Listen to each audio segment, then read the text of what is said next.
एक बार आप सभी का फिर से स्वागत है टेक्नो इंडिया में। ये टेक्नो ट्रेडिंग इंस्टीट्यूट है, मैं हूं अवतार हाशमी। ये पिछले वीडियो का पार्ट 2 है जिसमें हमने सीखा था कि जो ओबीडी पोर्ट होता है वो क्या होता है, इस ओबीडी पोर्ट के द्वारा क्या क्या किया जाता है। इस ओबीडी पोर्ट के जो पिन्स होते हैं उसकी जानकारी मैंने आपको पिछले वीडियो में दिया था 1 से लेकर 16 तक। और अब हम जो सबसे इम्पोर्टेंट पार्ट है वो देखेंगे, ओबीडी का प्रोटोकॉल। तो चलिए बिना देरी के शुरू करते हैं। जैसा कि आप इस स्क्रीन पे देख सकते हैं, ये लिस्ट ऑफ ओबीडी प्रोटोकॉल्स हैं। कुल हमारे पास में 5 प्रोटोकॉल्स होते हैं। सबसे पहला है ISO 91412। अब आप एक सवाल पूछ सकते हैं कि इसमें इसका नाम जो है 9141 क्यों रखा गया है। जब भी कोई प्रोटोकॉल बनता है तो आपको ये समझना ज़रूरी है कि प्रोटोकॉल आखिर ये जो शब्द है कहाँ से आया, क्यों आया और इसका इस्तेमाल क्यों कहाँ पे होता है। देखिए, जब बात कम्युनिकेशन की होती है, कम्युनिकेशन मतलब संचार, मैं आपसे बात कर रहा हूँ तो मेरा आपसे बात करने का एक माध्यम है। मेरी जो भी चीज़ें हैं वो आप तक किसी न किसी माध्यम के द्वारा पहुँच रही हैं। तो कम्युनिकेशन जो है उसे हम नेटवर्क भी कहते हैं एक तरीके से। तो आप इसे कह सकते हैं कि ये नेटवर्किंग के प्रोटोकॉल्स हैं या कम्युनिकेशन के प्रोटोकॉल्स हैं। कम्युनिकेशन के जो प्रोटोकॉल्स होते हैं वो एक तरीके के सेट ऑफ रूल्स होते हैं। इन सेट ऑफ रूल्स में जब तक आप एक स्टैंडर्ड डिसाइड नहीं करेंगे कि इस केबल को इस केबल के साथ कनेक्ट करने से क्या होगा, इस केबल को उस केबल के साथ कनेक्ट करने से क्या होगा, क्योंकि आपको पता है कि बहुत सारी जो वायरिंग की मैश होती हैं, जो जाल होती हैं, उसमें हर किसी तार का कार अलग अलग होता है। तो जो कम्युनिकेशन प्रोटोकॉल्स होते हैं ये हमारे कंप्यूटर साइंस में भी होते हैं। आजकल जो सब्जेक्ट ट्रेंडिंग पे चल रहा है IoT, इंटरनेट ऑफ थिंग्स बोला जाता है, उसमें भी चल रहा है। तो जाहिर सी बात है ऑटोमोबाइल सेक्टर में जो कम्युनिकेशन के प्रोटोकॉल्स हैं, मतलब हम यहाँ पे कम्युनिकेट कर रहे हैं व्हीकल के द्वारा, व्हीकल को कम्युनिकेट कर रहे हैं ओबीडी पोर्ट से। ओबीडी पोर्ट करने को हमें जब कनेक्ट करना होता है तो इसके लिए हम इस्तेमाल करते हैं OBD2 के प्रोटोकॉल्स। तो ये प्रोटोकॉल की लिस्ट 5 है जिसमें सबसे पहला प्रोटोकॉल है ISO 91412। इस प्रोटोकॉल की मीनिंग में ISO है इंटरनेशनल स्टैंडर्ड ऑर्गेनाइजेशन और 91412 जो है ये इसका एक नाम दे दिया गया है। जैसे कि आपने बहुत सारे नाम सुने होंगे जिसमें केवल नंबर होते हैं। तो इसका सेकंड प्रोटोकॉल जो है वो है J1850 PWM। यहाँ पे PWM का मतलब होता है पल्स विड्थ मॉड्यूलेशन। और यहाँ पे पल्स विड्थ मॉड्यूलेशन जो है ये इलेक्ट्रॉनिक्स का एक सब्जेक्ट है। पल्स विड्थ मतलब जो उसकी पल्स चलते रहती है उसके विड्थ के हिसाब से, मतलब जितनी बड़ी उसकी लहर बनेगी, आप जानते होंगे इस तरीके से लहरें बनती हैं, तो उसकी विड्थ जो होगी ना उसके हिसाब से इसका मॉड्यूलेशन को डिसाइड करके कम्युनिकेशन किया जाता है। देन है आपका J1850 प्रोटोकॉल, ये है VPW मतलब वेरिएबल पल्स। इसमें वेरिएबल लिखा हुआ है तो यहाँ पे पल्स रहेगी, लेकिन जो पल्सेस बनेंगी उसमें वेरिएबल रहेगा का मतलब ये परिवर्तनीय रहेंगे। मतलब कभी जो पल्स है वो इस तरीके से बनेगी, कभी जो पल्स है वो थोड़ी सी बड़ी बनेगी। तीसरा जो प्रोटोकॉल है वो है आपका ISO 14230 के KWP प्रोटोकॉल। ये जो KWP है इसका मतलब होता है कीवर्ड प्रोटोकॉल। आगे आप इसका डिटेल में देखेंगे। कीवर्ड प्रोटोकॉल मतलब इसमें आपको कोई ना कोई कीवर्ड के हिसाब से, कोई ना कोई शब्द के हिसाब से, कीवर्ड मतलब एक शब्द होता है, उस शब्द के हिसाब से आपको कम्युनिकेशन करना है। और लास्ट में जो प्रोटोकॉल आता है वो आता है ISO 15765-4 कैन। अब यहाँ पे कैन मतलब जो आपका कंट्रोलर एरिया नेटवर्क, यहाँ पे कैन एक केबल को बोली जा रहा है। देखिए, बसेस या वायर्स या कैन, आप इसको कुछ भी कह सकते हैं। कैन कब कहा जाएगा इसे, जब आप इसको कम्युनिकेशन के लिए इस्तेमाल कर रहे हो। तो जब भी हम किसी OBD पोर्ट में किसी केबल को लगाते हैं तो उसमें कम से कम 2 केबल जो होती हैं वो कैन की केबल होती हैं। एक होता है कैन हाई के लिए, एक होती है कैन लो के लिए। और आप मेरे पिछले वीडियो में जाके देख सकते हैं, मैंने JDAG और ब्रेकआउट बॉक्स का एक वीडियो बनाया था, आपको मेरे ट्रेनिंग इंस्टीट्यूट के प्लेलिस्ट में मिल जाएंगी, आप उसमें जाके देख सकते हैं। तो वहाँ पे आपको समझ में आएगा कि ये जो है 1 से 3 वोल्टेज तक या 3 से 5 वोल्टेज तक कैन हाई और कैन लो जो है क्रमशः दोनों वोल्टेज देते हैं, और इन दोनों में जो फ्रीक्वेंसी है वो भी अलग अलग होती हैं। तो ये जो आखिरी प्रोटोकॉल है ये सबसे ज़्यादा गाड़ियों में, या ये कहना चाहिए आजकल जितनी गाड़ियाँ हैं सभी में इसी प्रोटोकॉल का इस्तेमाल किया जाता है। तो अब हम इन प्रोटोकॉल्स के नाम केवल देख लिए हैं, अब आगे हम देखेंगे कि एक एक प्रोटोकॉल में कौन कौन सी गाड़ियों में इस्तेमाल किया जाता है। यहाँ पे सबसे पहले आ रहा है ISO 9141 प्रोटोकॉल। तो आप स्क्रीन पे देख सकते हैं, मैंने यहाँ पे सपोर्टेड व्हीकल्स लिखा हुआ है और ये इसका डिस्क्रिप्शन लिखा हुआ है प्रोटोकॉल का। तो डिस्क्रिप्शन देखते हैं। सबसे पहले ISO 91142 is a communication protocol used for vehicle diagnostic. तो हम सभी को पता है ये सारे प्रोटोकॉल्स व्हीकल डायग्नोस्टिक मतलब व्हीकल को डायग्नोस अर्थात उसके बारे में जितनी जानकारी आपको निकालनी है उसके लिए इस्तेमाल किया जाता है। It specifies the communication between the vehicle and the diagnostic tool through a के लाइन सिंगल वायर। इसमें के लाइन सिंगल वायर नाम का एक केबल होता है। जब आपके पास में किसी भी टूल में, आपके पास में अलग अलग टूल्स होते हैं स्कैनिंग के टूल्स, जैसे KT200 होता है, हेक्सप्रॉग होता है और भी बहुत सारे जो भी आपके पास पे प्रोग्रामिंग के टूल्स हैं, उसमें अगर के लाइन वाला तार दिया हुआ है तो जब भी आप याद रखें, जब भी आप के लाइन वाला वायर लगा रहे हैं इसका मतलब ये है कि आप केवल इसी टूल का इसी प्रोटोकॉल का इस्तेमाल कर रहे हैं और वो जिस गाड़ी के भी ECM में लगा रहे हैं तो आप समझ जाना है कि उस पर्टिकुलर गाड़ी में ये वाला प्रोटोकॉल का इस्तेमाल किया गया है। अब मैं आपसे एक सिंपल सा बात बताता हूँ। यहाँ पे देखिए सपोर्टेड व्हीकल्स में नाम किसका लिखा हुआ है, many European cars and Asian vehicles, मतलब ये बहुत सारी यूरोपियन कार्स पे और एशियन व्हीकल्स मतलब जो हमारी एशिया की जितनी कंट्रीज हैं, इंडिया है, श्रीलंका है, पाकिस्तान है, इतनी जितनी भी गाड़ियाँ हैं यहाँ पे जो भी गाड़ियाँ इस्तेमाल बनती हैं उनमें इसी प्रोटोकॉल का इस्तेमाल होता है। स्पेशली दोज मेड बिफोर 2004, मतलब ये वो गाड़ियां हैं जिनका 2004 के पहले ही मैन्युफैक्चरिंग हो चुका है। तो अभी चल रहा है सन 2024 और ये बात कर रहा है किसकी, 2004 के पहले की बनी गाड़ियों की। तो अब आपके लिए एक बहुत ही अच्छी खबर ये है कि इस प्रोटोकॉल को शायद ही आप देखेंगे, क्योंकि 2004 के पहले की जितनी भी गाड़ियां हैं वो सब की सब या तो स्क्रैप हो चुकी हैं या तो कोई अगर उसको सजा धजा के रखा है अपने पास में तो ही वो आपको मिलेगी, अदरवाइज ये प्रोटोकॉल आपको इस्तेमाल में नहीं होने वाला है। तो भाइयों सीधी सी बात है, 5 में से एक प्रोटोकॉल तो हमारे बीच में अब हमारे बीच में नहीं रहा, इसका जो ज़माना है वो गुजर चुका है, इस प्रोटोकॉल का काम खत्म हो चुका है। तो this is the good news है ना। आगे बढ़ते हैं। दूसरा प्रोटोकॉल है हमारे पास में J1850 PWM pulse width modulation protocol. इस प्रोटोकॉल का डिस्क्रिप्शन ये है। अच्छा, यहाँ पे मैंने 2 पॉइंट्स छोड़ दिए हैं, उसको भी मैं देख देता हूँ। इसका जो कनेक्टर होता है टिपिकली यूज एज अ 7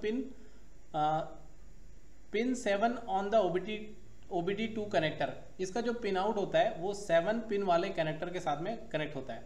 इसका जो OBD कनेक्टर होगा 7 पिन वाला होगा और लास्ट इसकी स्पीड जो होगी 10.4 kbps होगी। तो ये तो बहुत ही स्लो हुआ।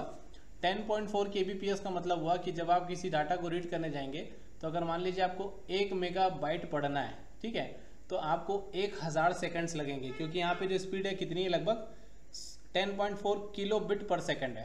तो सीधी सी बात है, आजकल के जो डेटा होते हैं उसी पे सारा काम चलता है और अगर इतना स्लो काम करेगा तो जाहिर सी बात है ये स्लो करने वाला है। तो मैंने 2 पॉइंट्स को छोड़ दिया था, इसलिए मैं यहाँ पे वापस आया। आगे हम बढ़ चुके हैं कहाँ पे, PWM J1 1850 जो प्रोटोकॉल है उसके बारे में हम बात चल रही थी। इसके डिस्क्रिप्शन में बोलता है कि J1850 PWM is a communication protocol used in some older vehicles. ये कुछ पुराने गाड़ियों में इस्तेमाल होता है। It uses variable pulse width modulation to transmit data between the vehicle and the diagnostic tool. इसमें पल्स विद मॉड्यूलेशन का इस्तेमाल किया जाता है। ये टेक्नोलॉजी आप समझ लीजिए पल्स विद मॉड्यूलेशन का। इसमें जो कनेक्टर होता है pin 2 on the OBD connector, इसमें केवल पिन 2 का इस्तेमाल होता है। इसकी जो कम्युनिकेशन स्पीड है ये बढ़ गई है, देखिए कितनी हो गई है, 41.6 kbps इसकी स्पीड है। तो ये जो स्पीड है इसको आपको याद रखनी है कि इसकी स्पीड जो है वो ज़्यादा है और जो आपकी पूरा पिछली स्पीड थी वो क्या है, कम है, 10.4 kbps। अब हम आते हैं अपने इसके सपोर्टेड व्हीकल्स पे, जो हमारा दूसरे नंबर का प्रोटोकॉल है।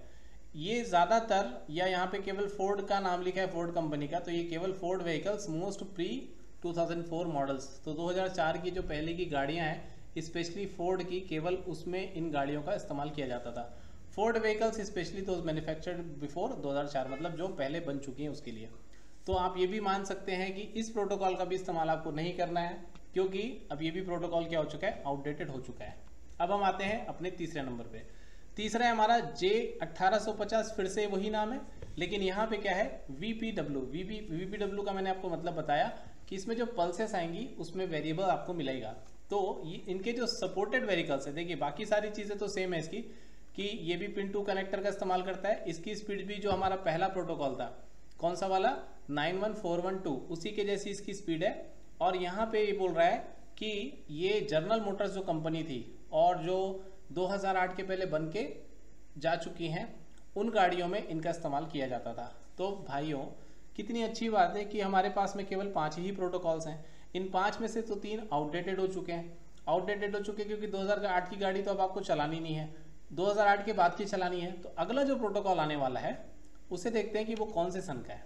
तो यहाँ पे देखिए लिखा हुआ है ISO 14230-4 KWP प्रोटोकॉल। तो ये जो KWP 2000 है, मैंने आपको बताया KWP का मतलब क्या है, कीवर्ड प्रोटोकॉल। यहाँ पे लिखा होगा, देखिए ये कीवर्ड प्रोटोकॉल लिखा हुआ है, is a protocol use for communication between the vehicle and the diagnostic tool. तो ये भी डायग्नोस्टिक टूल और जो आपका कम्युनिकेशन बनाना है गाड़ी के बीच में, उसके बीच में इसको आप इस्तेमाल करेंगे। इसमें जो कनेक्टर है, इसमें the same pins as ISO 9141, जैसा 9141 में इस्तेमाल होता था वैसे ही होगा। और इसकी स्पीड तो और भी गई गुजरी है, देखिए कितनी है, केवल 5 kbps और 10.4 के बीच में चलता है। अब आपने यहाँ पे एक चीज़ पहली बार देखी कि वेरियस स्पीड्स इंक्लूडिंग 5 and 10। तो पिछले में क्या समानता थी कि इसकी जो स्पीड है वो 10.4 है, इसकी जो स्पीड है 41.6 है, इसकी जो स्पीड है वो कितनी है, 10.4 है। लेकिन इसकी कितनी हो रही है, वेरिएबल है, मतलब कभी 5 kbps रहेगी, कभी 10 रहेगी, 5 से 10 के बीच में रहेगी, ठीक है। तो इसमें जो स्पीड है वो हमेशा क्या होती रहती है, चेंज होती रहेगी, 10 से ज़्यादा नहीं जाएगी, 5 से कम नहीं होगी। अब दोस्तों फाइनली मैं आपको इस लेक्चर के माध्यम से ये बताना चाहता हूँ कि आज की तारीख में जब भी आप किसी गाड़ी को स्कैन करें तो आपको पता होना चाहिए कि आप केवल ये जो आपको स्क्रीन पे दिखाई दे रहा है, केवल यही प्रोटोकॉल आप इस्तेमाल करेंगे। क्योंकि ISO 15765-4 कैन, जब से कैन आया है, कैन का मतलब कंट्रोलर एरिया नेटवर्क, ये जो प्रोटोकॉल है, इस प्रोटोकॉल का यहाँ पे देख लीजिए लिखा हुआ है सपोर्टेड व्हीकल्स में almost all vehicles from 2008 onwards. 2008 के बाद से जितनी भी गाड़ियाँ बनी हैं उन सभी में केवल इसी प्रोटोकॉल का इस्तेमाल किया जा रहा है। तो इसका मतलब यह है कि अगर आपके पास स्कैनर है, उस स्कैनर में अगर आप 2008 के बाद की कोई भी गाड़ी स्कैनिंग कर रहे हैं, तो आप अगर प्रोटोकॉल के माध्यम से स्कैन करना चाहते हैं तो केवल आप इस प्रोटोकॉल का चुनाव करिए और चुनाव करने के बाद आगे बढ़िए। 2008 के पहले की गाड़ी है, जैसे सेंट्रो आती थी हुंडई की पुरानी गाड़ी, एलेंट्रा आती थी, ठीक है, टोयोटा कोरोला अगर आपके पास पुरानी मॉडल है, या फिर आपके पास में लैंड रोवर रेंज रोवर की पुरानी मॉडल है। 2008 के पहले जो भी गाड़ी अगर आपके पास में है तो आप बाकी प्रोटोकॉल का इस्तेमाल करिए। अदरवाइज 2008 के बाद की अगर कोई भी गाड़ी आप इस्तेमाल कर रहे हैं, चाहे वो टाटा की हो, महिंद्रा की हो, अशोक लीलैंड की हो, किसी की भी हो, आपको केवल इसी गाड़ी से ही, इसी प्रोटोकॉल से ही जाना है। अब इसका डिस्क्रिप्शन देखते हैं। ISO 15765-4 commonly known as controller area network protocol, इसे हम CAN controller area network protocol कहते हैं, कैन बोलते हैं। Is a modern and widely used protocol in OBD2। It is known for its high speed and reliable communication between the vehicles ECU। Reliable का मतलब होता है भरोसेमंद, और ये काफ़ी हाई स्पीड प्रोटोकॉल है। आपके व्हीकल के ECU मतलब जो आपका ECM है उसके बीच में, और जो आपका डायग्नोस्टिक टूल है उसके बीच में काफ़ी हाई स्पीड वाला ये आपको कम्युनिकेशन प्रदान करता है। दूसरा पॉइंट बोलता है typically uses pins 6 and 14 on the OBD connector. तो जो आपकी पिन नंबर 6 होती है और पिन नंबर 14 जो होती है, वहाँ पे ये कैन का इस्तेमाल, मतलब एक इसमें कैन हाई होगा और एक कैन लो होगा। कम्युनिकेशन जो कम्युनिकेट करता है ये 500 kbps ये इसकी की स्पीड है, या फिर 250 kbps ये इसकी स्पीड है।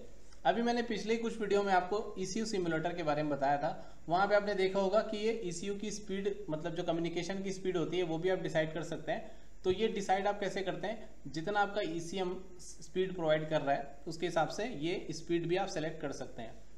तो ये मैंने आपको बताया कि ये जो 5 प्रोटोकॉल हैं, इसमें से सबसे ज़्यादा इस्तेमाल होने वाला जो हमारा प्रोटोकॉल है वो कौन सा है, ISO 15765-4 प्रोटोकॉल।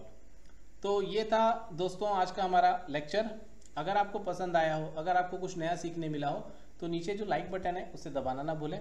सब्सक्राइब ज़रूर कर लें, हमारे मेंबर ज़रूर बने आप, और वीडियो को ज़्यादा से ज़्यादा शेयर करें ताकि लोगों तक ये अवेयरनेस, ये जो जानकारी है वो पहुँचे, और जो प्रोटोकॉल का हवा बना हुआ है उसे आप ख़त्म करें।